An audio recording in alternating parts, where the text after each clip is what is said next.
एक शहर में एक बूढ़ा आदमी रहता था। वो भेलपुरी बेच के अपना परिवार चलाता था। आसपास के लोग उसके मसालेदार भेलपुरी बहुत पसंद करते थे। वो आदमी बहुत मेहनती था। सुबह वो रेलवे स्टेशन पे, दोपहर को स्कूल के पास और रात को सिनेमा थिएटर के पास एक ठेले पे भेलपुरी बेच के वो थोड़ा बहुत कमा लेता था।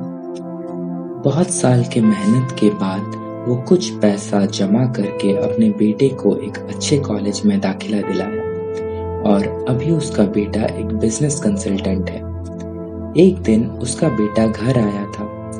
बातों बातों में बेटे ने कहा, पापा, अभी बाजार में आर्थिक मंदी आने वाली है।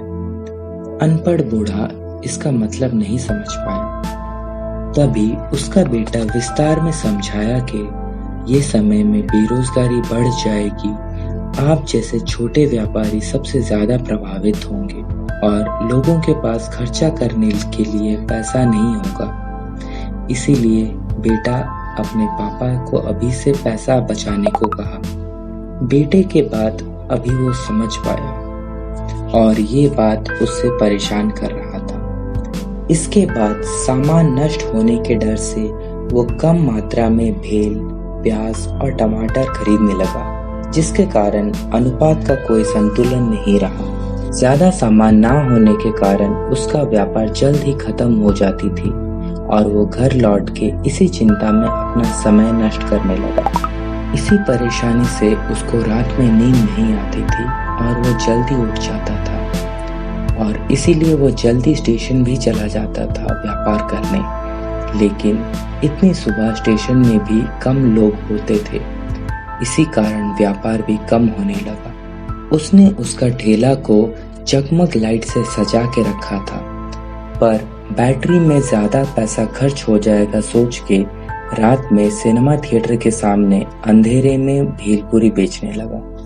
ठेले में कोई रोशनी ना होने के कारण उसके ग्राहक भी कम होने लगे। यही सब के कारण बूढ़ा को विश्वास हो गया था कि यही है आर्थिक मंदी। इसीलिए वो अपने ठेले को एक दूसरे आदमी को बेच दिया। बूढ़ा आदमी अभी दुखी होके घर पे बैठता था और जब भी उसका बेटा घर आता है, बूढ़ा उसको गर्व से कहता है कि वो कितना भाग्यशाली है कि उसको इतना पढ़ा लिखा बेटा मिला जिसने उसको इतनी बड़ी मुसीबत से बचा लिया। ये कहानी से हमें क्या सीख मिली? आर्थिक मंदी बाजार में आने से पहले ही लोगों के मन में इसका डर जगह बना लेती है और जो भी ये समय को जितना कठिन मानता है उसके लिए उतना ही कठिन हो जाता है। वो अपना मेहनती जीवन छोड़कर बेवजह चिंता में समय नष्ट करता है। ज्यादा समय नया व्यापार ढूंढने में या नया विचार में बिताने के बदले वो खुद को असहाय महसूस करने में बिताता है। अगर आपको ये छोटी सी कहानी अच्छी लगी हो तो हमें कमेंट करके ज़रूर बताएं। वीडियो को लाइक शेयर ज़रूर कीजिए और चैनल को सब्सक्राइब करना ना भूलें। धन्यवाद।